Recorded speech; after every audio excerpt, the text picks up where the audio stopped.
Alors Xavier, qu'est-ce qui fait qu'un jour vous vous intéressez à faire un film sur ce personnage assez extraordinaire de femme qui chante, on va le dire, divinement faux? Alors tout a commencé pour moi à la radio, il y a une dizaine d'années. J'étais chez moi, j'écoutais France Inter en l'occurrence, et d'un coup est apparue cette voix magnifique. Évidemment, je n'arrivais pas à me retenir de rire, et puis en même temps j'étais stupéfait. J'ai ressenti quelque chose qui était de l'ordre de l'amusement et puis de l'embarras. Florence Foster Jenkins parlait des États-Unis des années 40, d'une femme riche qui aimait chanter pour son entourage, pour un cercle de musique qu'elle animait, pardon, et que le clou du spectacle, c'est quand elle se produisait et chantait. Il y a quelque chose qui est que moi, je n'aime pas du tout ce qu'on appelle les biopics, parce que j'ai l'impression qu'il s'agit de colorier les images d'une biographie, et ça a quelque chose qui ne m'intéresse pas d'un point de vue de cinéaste. Donc en fait, je travaille en faisant une enquête journalistique très longue, très précise. J'essaie d'accumuler le maximum de matériel, et après j'ai besoin que mon imagination, aussi modeste soit-elle, s'empare de ce matériau, de la réalité, et essaye de proposer un regard personnel sur cette histoire. À l'arrivée, je ne dis pas toute la vérité sur Florence Foster Jenkins, mais tout ce que je dis est vrai. Et puis après, un élément technique très important, parce que l'écriture scénaristique s'est fait de ça. Aujourd'hui, avec cet appareil-là, il n'y aurait pas eu de film, puisqu'elle aurait tout simplement enregistré sa voix, et elle se serait écoutée, et elle aurait découvert qu'elle chante complètement faux. Et surtout, quelque chose qui est très important pour moi dans mes films, c'est le pouvoir de fascination et de manipulation de l'image. Et qu'en fait, quand elle se voit dans ses poses, elle a les costumes, comme c'est dit au début, elle a l'attitude, mais elle n'a pas la voix. Donc l'illusion peut perdurer.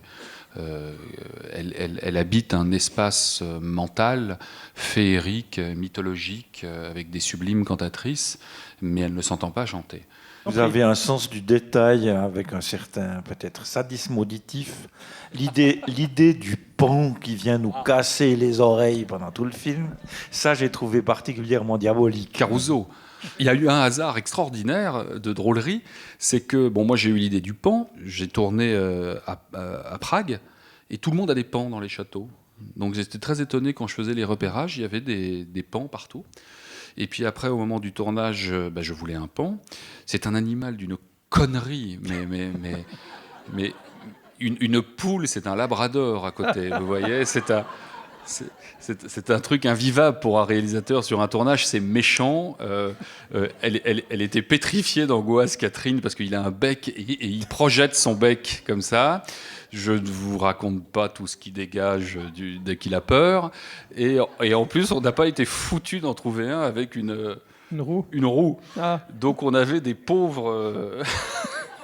une pauvre roue minable qui était avec du scotch. La malheureuse figurante, qui était la dresseuse du pan d'ailleurs, qui avait peur du pan elle aussi, le tenait, et elle devait tenir en même temps les plumes. Je devenais fou, parce que chaque minute est capitale sur un tournage, et donc je me disais, mais il va pas nous emmerder par un pan, quoi. Voilà. Et donc ça a été très difficile, et il y a une scène où au début, vous savez, la première fois qu'on voit Catherine dans sa chambre, là devant son miroir, et en fait elle fait comme ça, et elle avait super peur, parce que j'ai des prises où on voit le pan se jeter sur elle comme une bête sauvage.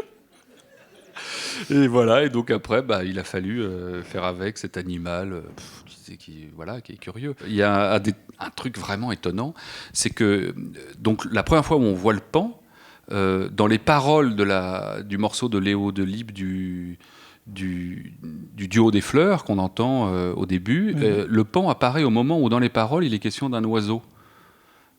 C'est très étonnant. C'était un hasard total, mais quand j'ai fait le montage, paf, dans les voix, c'est tombé comme ça. Donc finalement, peut-être que le pan avait une valeur poétique. Par rapport au travail sur la voix, en fait, est-ce que c'est toujours la voix de Catherine Fro? Est-ce que vous avez utilisé une doublure? Comment ça s'est passé? Alors moi, j'ai un problème à parler de ça. Voilà. Et je vais dire les choses très franchement. Le problème de Catherine, c'est qu'elle chantait très juste et qu'il fallait qu'elle ait des contre-fa dans La Reine de la Nuit qui sont très très hauts et que pour ça, il faut avoir. C'est pas un problème de travail, c'est un problème de corde vocale. Il faut avoir l'organe pour le faire. Et que ça, le contre-fa n'y arrivait pas. Donc en fait, exactement comme pour faire une cascade dans un film d'action, j'avais une cascadeuse vocale qui était une chanteuse et qui, par moment, nous prêtait sa voix et que l'important, c'est que vous ayez la sensation, quand vous voyez le film, que c'est la voix de Catherine, sans aucun doute, et je crois qu'on a cette sensation. Le travail du rapport à la musique, du choix des morceaux, qu'est-ce qui vous a guidé là? L'envie de partager avec le public quelque chose des musiques que j'écoute et que j'aime. Ça, c'est la première chose, donc de me sentir libre dans mes choix. Après, il y a quelque chose d'une cohérence avec le personnage. Une grande diva doit se risquer à chanter Casta Diva, La Reine de la Nuit, enfin une coloratour en plus. Voilà. Et puis surtout l'idée de la mettre au pied de montagnes infranchissables, puisque techniquement, Casta Diva, c'est quelque chose, il faut être une grande, grande chanteuse pour y arriver. Et donc il y avait cette dimension sur le personnage là. Et après, je voulais que le film soit un voyage sonore et musical fort. Et il y a quelque chose de la vie pour moi qui s'incarne là. Il faut voilà. C'est la phrase que dit Madelbos à la fin où il parle de la vie et il dit où on la rêve, où on l'accomplit. Et en fait, c'est angoissant comme question, non? Enfin, je sais pas. Pour moi, ça l'est.